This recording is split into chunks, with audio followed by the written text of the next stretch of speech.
Okay, good day everyone. Once again, I'm Said from VTC, and if you are seeing our video for the first time, please kindly like, subscribe, and share.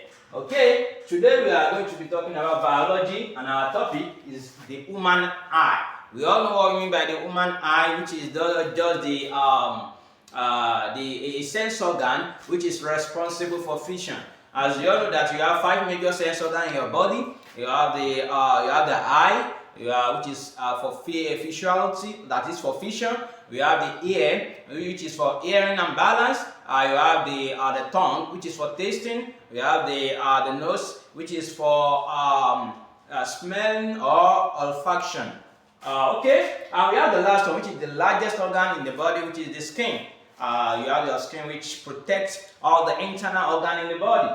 Okay, so but today we'll be discussing the human eye. Let's start.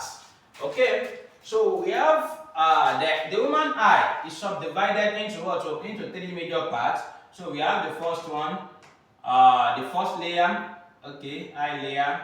So we have the first one being referred to as the sclera. I usually refer to it as outer sclera to know, in order for me to know the location.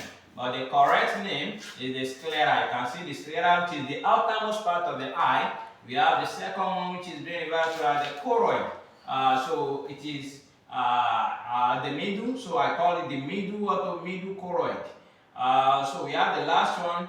We have the last one, which is being referred to as the retina. So because it is the innermost, I usually call it the inner retina. So, but if you are being asked to list them, they are the sclera, which is in the outermost part, the choroid layer, which is at the middle part, and we have the retina, which is at the inner part. Those are the three major layers of the eye. So now let's take a look at their anatomy and physiology. That is their structure, like the structure of the human eye and the function of each part.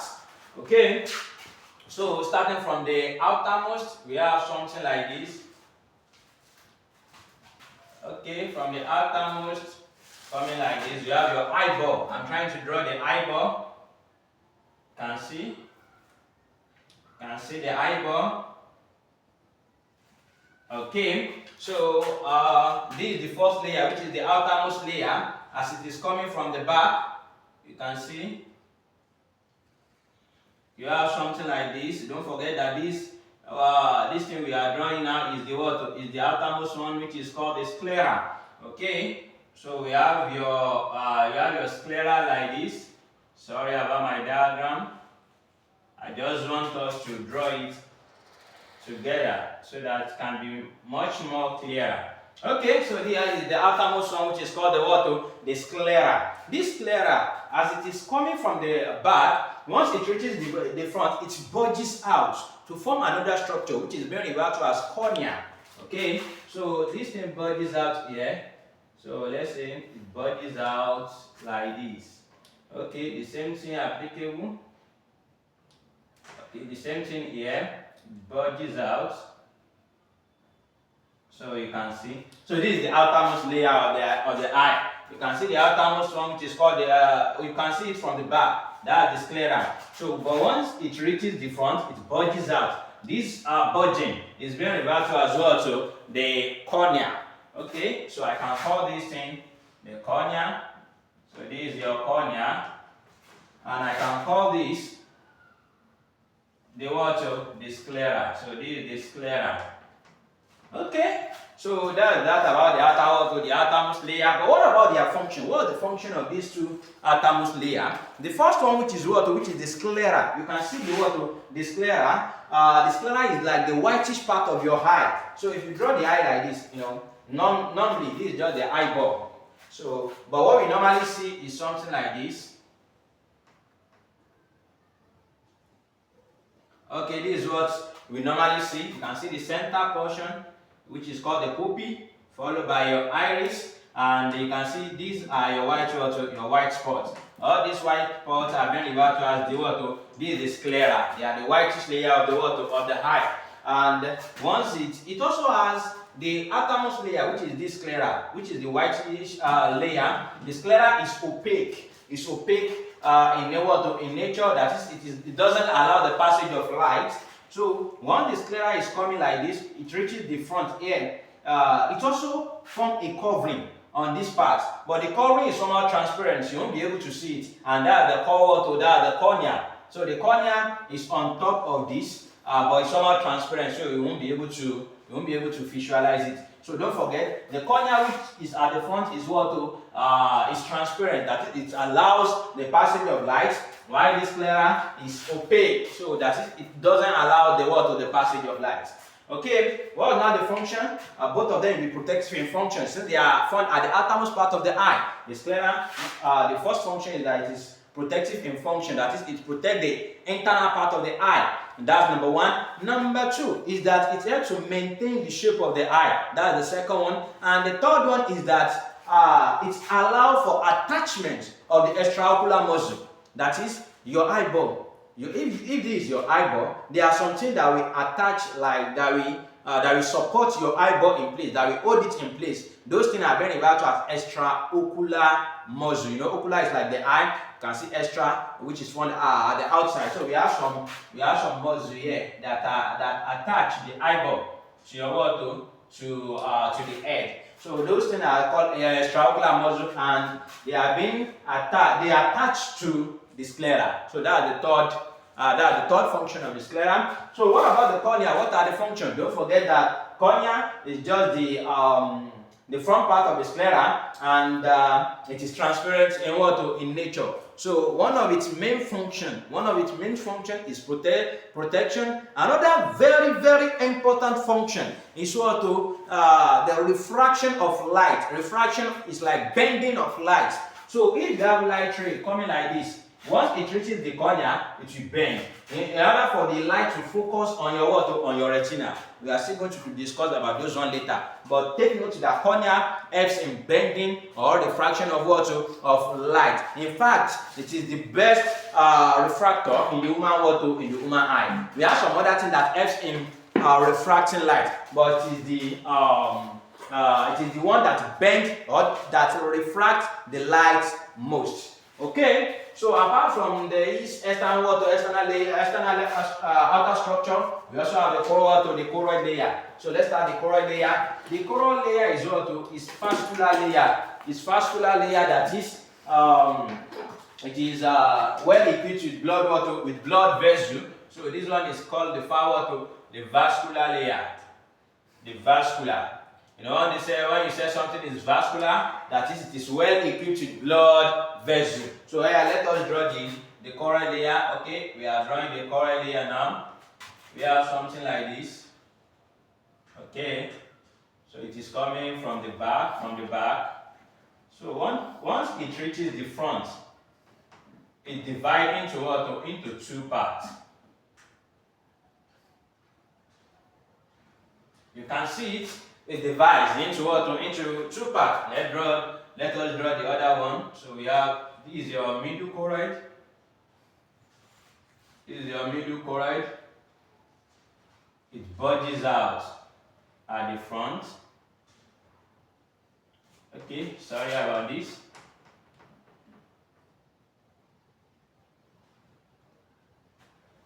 Okay, so this is your choroid layer. You can see as you are coming like this is your choroid, which is the middle layer. So this is your choroid. But once it reaches the front part of the eye, it subdivides into two. This part we call it the ciliary body. So this is called the ciliary body. So this is your ciliary body. Okay, so this is the ciliary body. Okay, and this ciliary body is subdivided into two. It comprises the ciliary muscle and the ciliary process. Each of them has their own function. Okay, the other part is the choroid, is the iris. So this is your iris. You can see the iris. So this is the ciliary body once again, and this is your the front part is your iris. So you can see the iris. Okay. Now, And what about this space in between the two iris? We have only one iris, sorry. So in between the iris, what is that space that is found at the center part of the iris? So this space is being referred to as the pupil, which is the center part of your eye. You can see, well, if you look at the human eye, we have something at the center like this. This is your water, this is the pupil. So this is your pupil. So surrounding the pupil, that's your water, that's your iris, which is usually of different color in every human being. So this is your iris, and everything here, don't forget that this is your sclera, this is your sclera. So those are the water, those are the structure of the human water, of the human eye. Okay. Okay, so you can see the choroid layers. It is coming from the back, splitting out into two. You can see the ciliary body here, and you can see the the iris. You can see the iris. These are the iris, and this is the ciliary the ciliary body. So, but each of them has their own their own function. If you are talking about the ciliary body, for example, you'll be talking about the accommodation. Accommodation, the ability of the eye to see far and near objects clearly. That's accommodation, and that accommodation is usually being done by the ciliary body. So attaching to the ciliary body is something very important. The suspensory ligament. You have the suspensory ligament like this. Okay, you have the suspensory ligament like this. You have let's say these are the suspensory ligaments. So it is being attached to something which is being referred to as the lens. So this is the lens.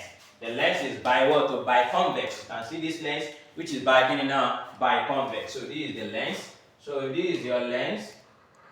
This place over here is being referred to as the suspensory ligament, and it is the one that holds the lens in position. That is suspensory ligament. And it contains some fiber called the zonular fiber, suspensory ligaments. So you can see the suspensory ligament which holds the lens in position. And these suspensory ligaments themselves, they are being attached to the ciliary body. The ciliary body, as we said earlier, comprises the ciliary process, the ciliary muscle. This ciliary muscle is the one that usually helps in accommodation. So let's take a look at this thing. Let's assume we have if this is your lens, let me use another marker. So if this is your lens, which is biconvex, the lens is being attached to the suspensory ligament. So you have your suspensory ligament like this. Okay, so the same thing here. You have your suspensory ligament.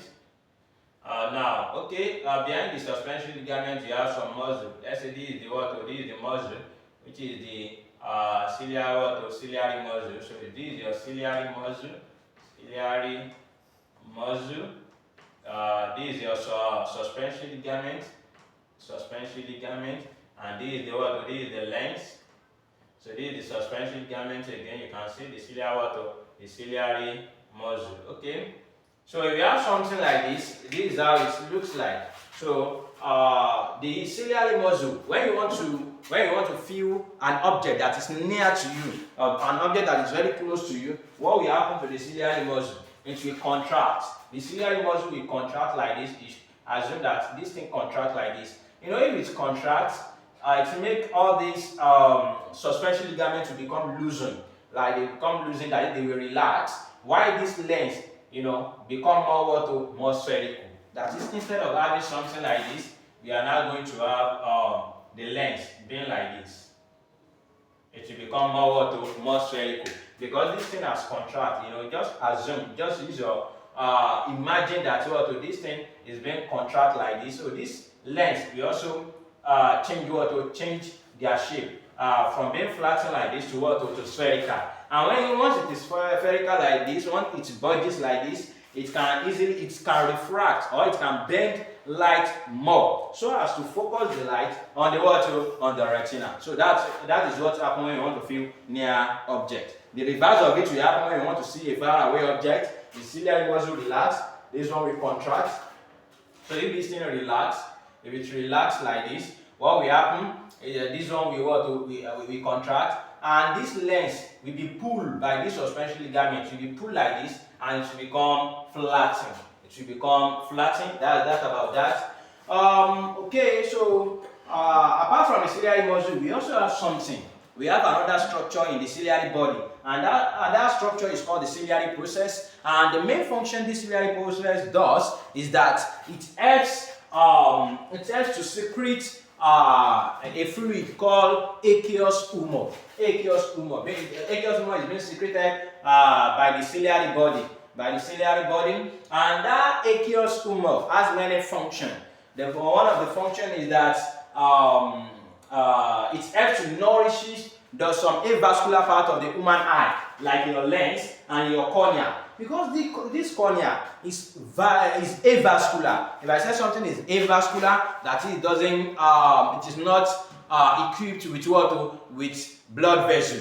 Hence, it is being supplied by blood vessel in the surrounding area. Okay, and another thing you have to take note of about cornea is that it is the only structure in the human body that can absorb direct oxygen from the atmosphere. It can absorb direct oxygen from the atmosphere. Okay, so this aqueous humor, basically created by the ciliary body, one of its main function is to nourish the avascular part of the eye, like the cornea, like the lens. So apart from that, it also helps to remove waste. It can also help to remove waste from the human eye. And apart from those two, it has another very important structure, which is to maintain intraocular pressure. That is the pressure inside the eye, in order to keep the eye in shape. Okay.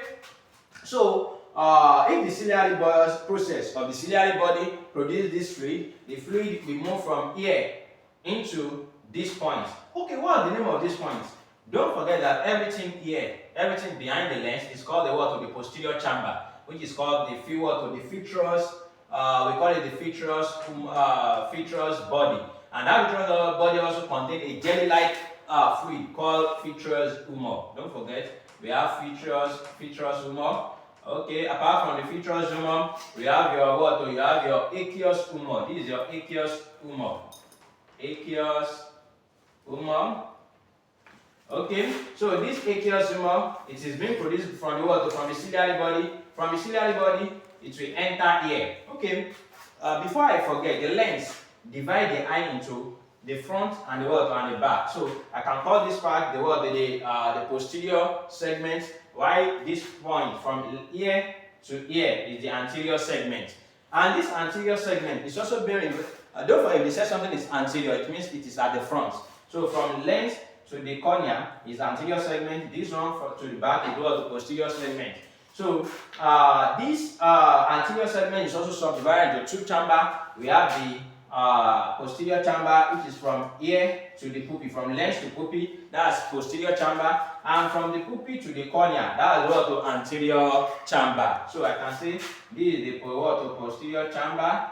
This is the anterior chamber. Okay. So once the aqueous humor is being produced by the ciliary body, it's moved from the ciliary body like this. So from the ciliary body like this into the posterior chamber. From posterior chamber, it moves out.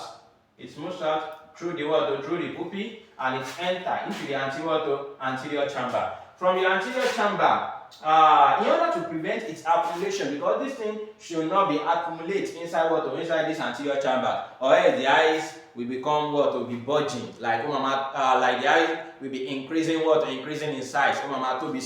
Okay, so what will happen from the anterior chamber, the aqueous humor will now be going like this. It will now be drained at this point. This point where it is being drained is being referred to as the canal of Sclera. We have the canal of Sclera. You can call it the canal of Sclera. Okay, so we have the canal of Sclera. Okay, so this is Sclera. Okay, and you can also call it. Sometimes they call it the Sclera sinus. Anyone you like. So this one drains it drains the aqueous humor. Okay, drains the aqueous humor. The aqueous Humour. So that's the function of the what? Of the canal of Sclera. So don't forget about the movement of the aqueous humour from the ciliary body into the posterior chamber. Then it moves out through the what? Through this pupil, then enter into the anterior chamber, from the anterior chamber, and finally into the what? Into the trabecular mesh, and then drain by the what? By the canal of Sclera. Don't forget that this aqueous humour. This aqueous humour is like what? It's like plasma. It is just lower, just has low amounts of protein in order to ensure the passage of light. So it has low protein, but it is like what? It's like plasma fluid in the blood. Okay, so that's that as regards the what? The aqueous humour. What next? Apart from the aqueous humour, let's move on to the what? To the last layer of the eye, which is called the retina. So the retina coming like this because okay. So you have your retina as it is coming like this. There is some form of indentation. There is a pit. Okay, so we have an indentation like this. Then it's continue. Okay, it's continue like this. Okay, let me stop here. These are the visual part of the retina, because we also have the non-visual part that goes like this, Okay, so you have your retina. That's the inner retina, which is the innermost part of the eye. Don't forget that we are doing WAEC or NECO. This line must be straight. Okay, and it must touch wherever you are trying to label, but you don't touch your label. Okay, so this is the retina. So a part of the retina is being referred to as the yellow spots. We have a part of the retina being referred to as the yellow spots. So if we are talking about the yellow spots, it is also being referred to as the macula. The macula lutea. Okay, so I can call this point. Okay, around this place, I can call it the macula. The macula. So if you have your macula here, the macula lutea. Okay, this macula is also being referred to as the yellow spots. So, but in this macula, something that is special in it is that it contains a high amount of photosensitive receptor or photoreceptor. When you are talking about the retina, that's where your image is being formed. That's where you are able. That's the point which is responsible for your vision. That is, image is being formed on the retina. So the macula lutea has a high concentration of photosensitive cell. You don't forget that it is just a part of the retina. So those photosensitive cells are the cone cell and the rod cell. We all know that before. That they are being formed. They are being found inside inside the retina. Don't forget that when you are talking about cone cell is responsible for for color vision. That's number one. For central vision, that's number two. And another one is vision during bright light. That's cone cell. But for the rod cell, that's vision during dim light and peripheral vision. Okay, so these photosensitive cells, they are numerous inside the macula. But this particular indentation here, we call it We call it the fovea centralis. It is being located at the center of the macula, and we call it the fovea centralis.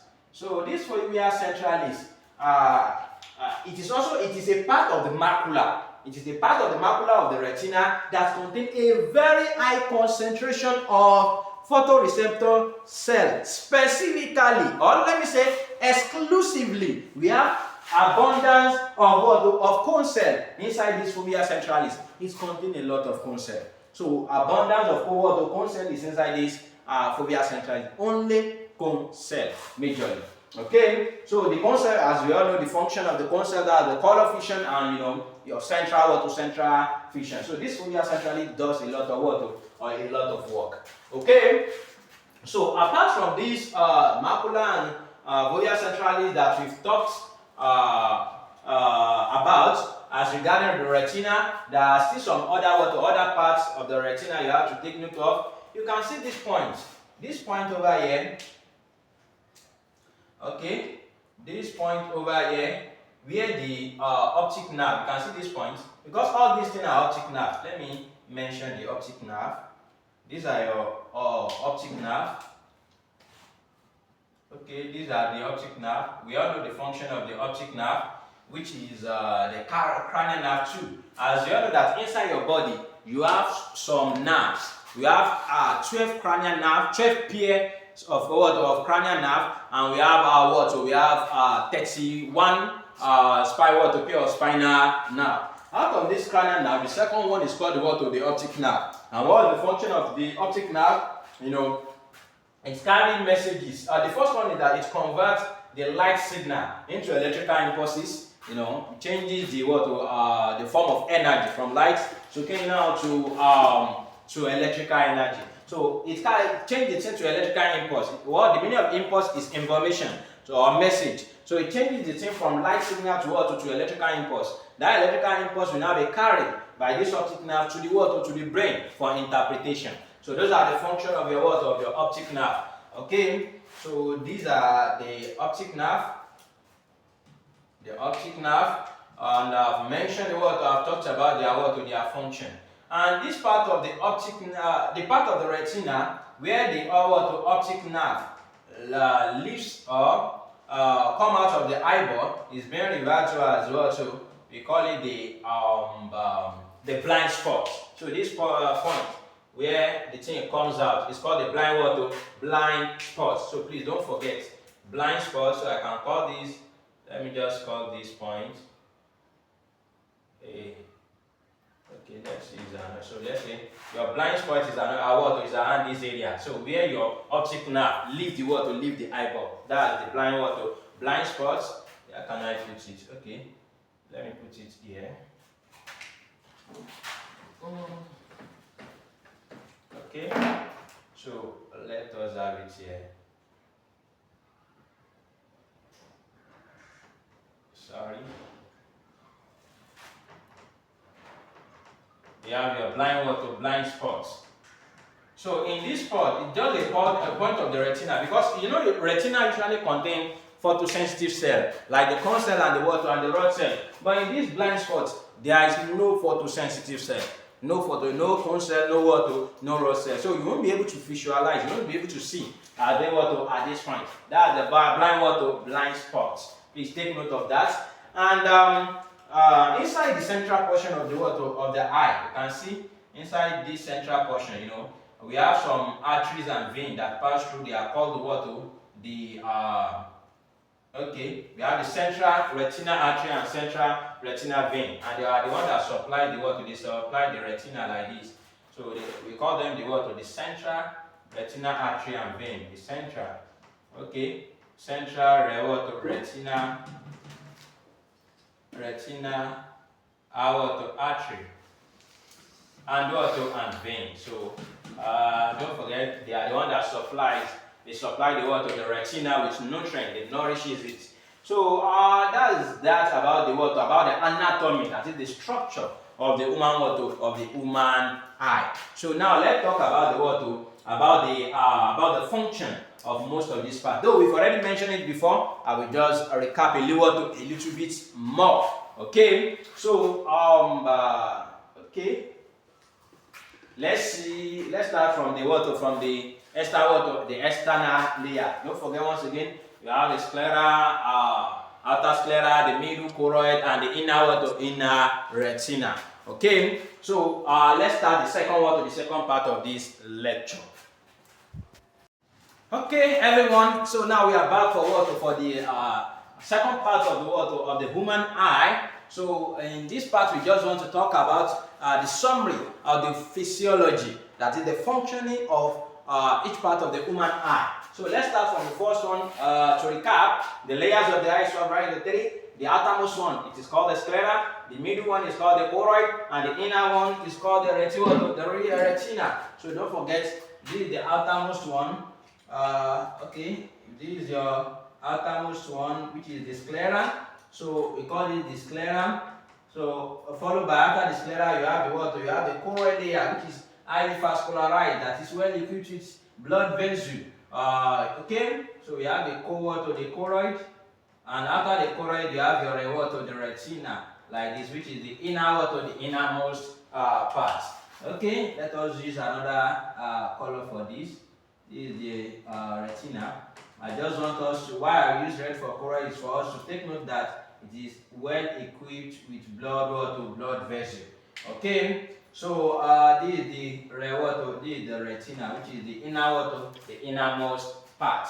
Okay, starting from the outermost part, which is the sclera. You know, you have your sclera like this, and as we said earlier, that it is protective in in function.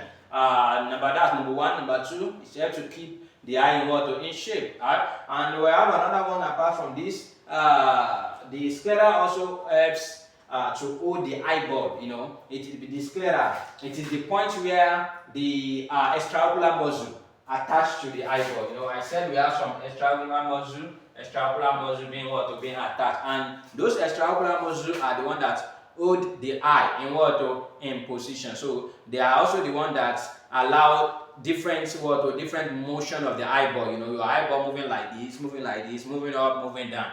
So everything is being controlled by all those extraocular muscles. Okay, so the sclera, as you said earlier, it bulges out at the front. So from the cornea, you can see the cornea, you can see your the cornea, which is avascular.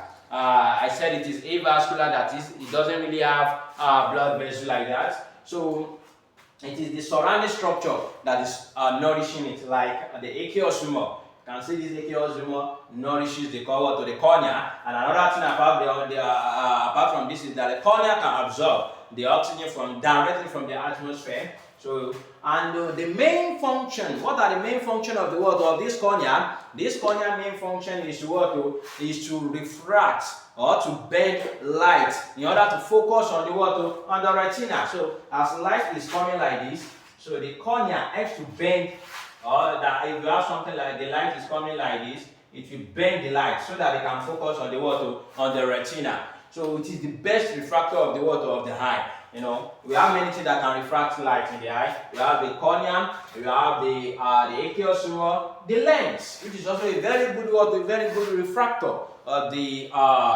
human eye. We all know when we are talking about lens, don't forget the lens is biconvex. The lens helps in refraction of light. But this cornea even does better job than the lens.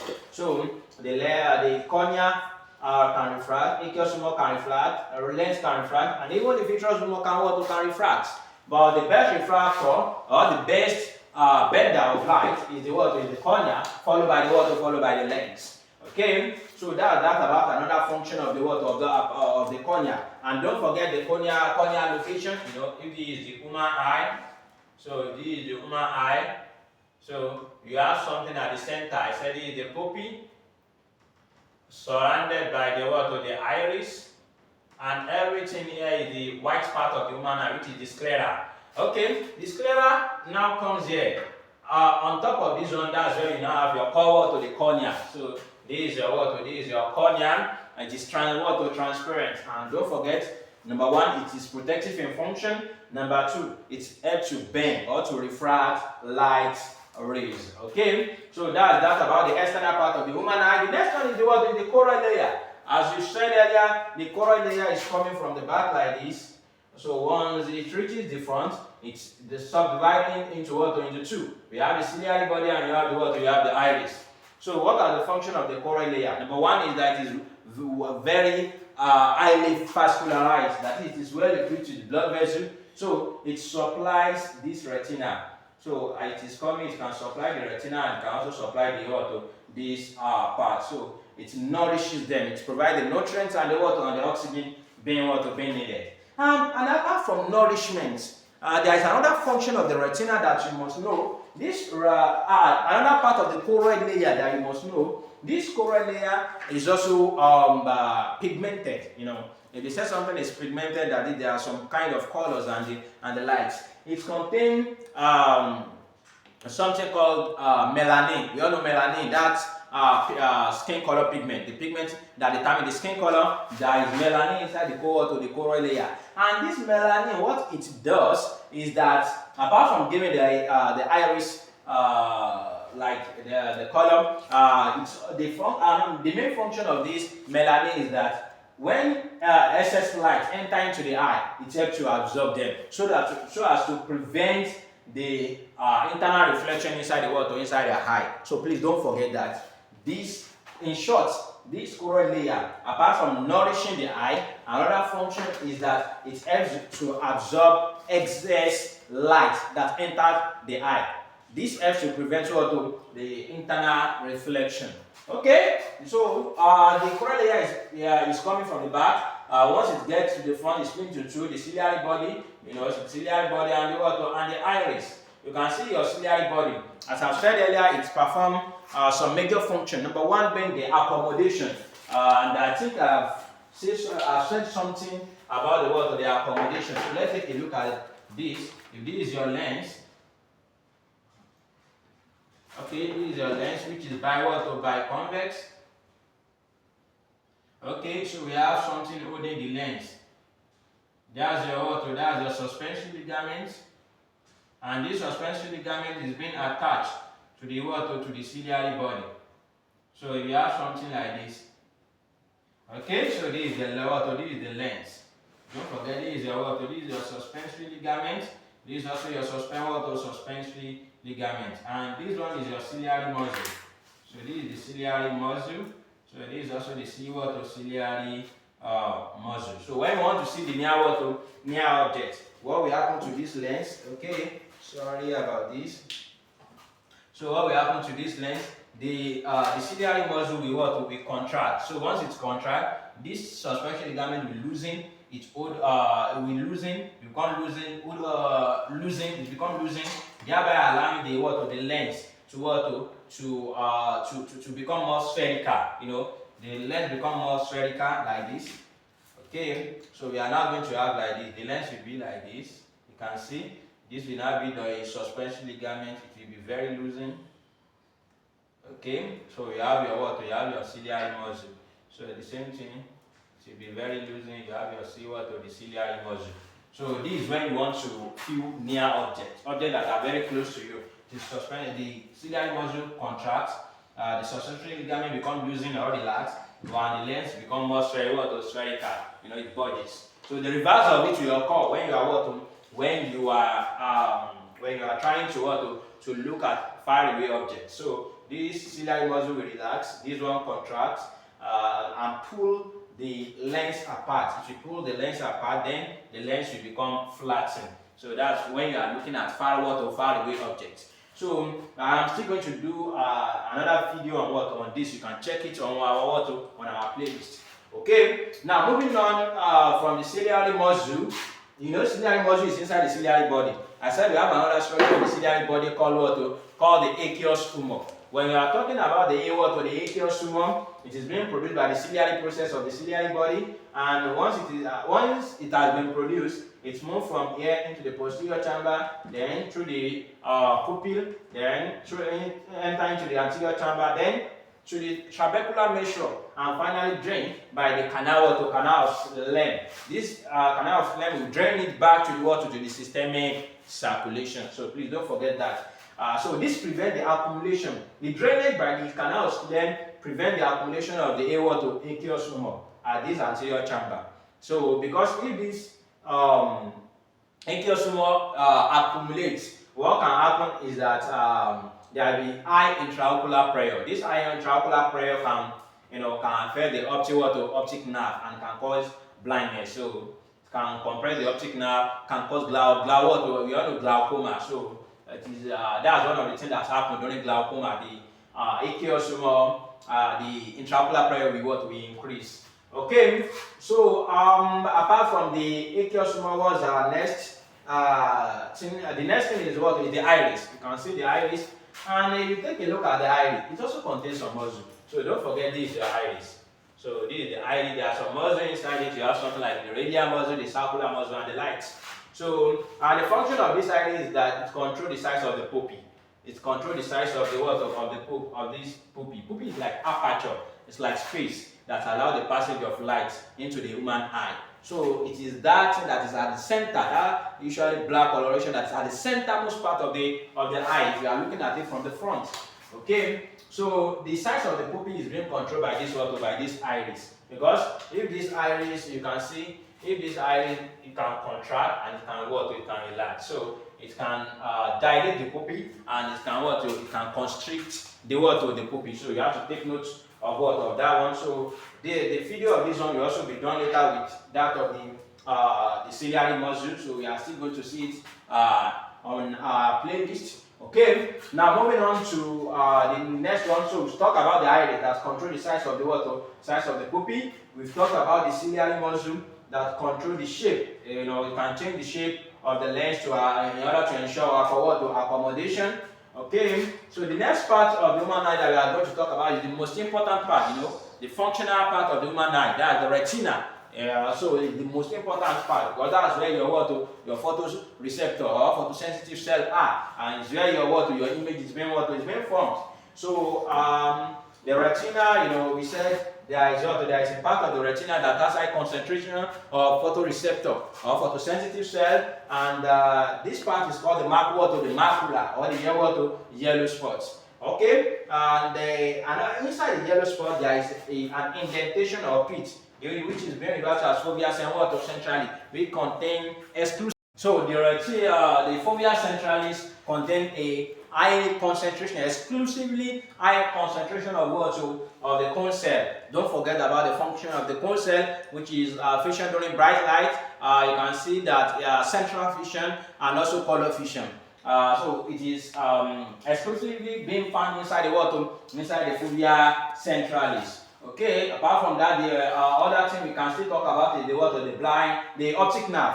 The optic nerve, which helps us to convert the light signal into electrical message or impulse, and it is then carried to the human brain for interpretation. Okay, apart from the optic nerve, we also talked about the kidney. We also have to talk about something which is I forget to mention earlier, and that is your conjunctiva. You know, the conjunctiva cover the eye and protects it externally. So you have something that cover the human eye like this. So you have another there is another one coming like this. Okay, so you have your the conjunctiva. So don't forget about this conjunctiva. It protects your eye from some foreign bodies, like, you know, when you are talking about dust, the foreign microorganisms. So instead of your inner eye or your entire eye being affected by an infection, so conjunctiva is usually being the first to be infected. So instead, so it protects the inner part of the human eye. So that's that about the human eye. So we've talked a little bit about the anatomy, and we've talked about the physiology. So further information as regarding some special structure will be done in the later video. Thank you very much. Thank you for watching. Please try as much as possible to subscribe, to share, and to comment. Thank you very much.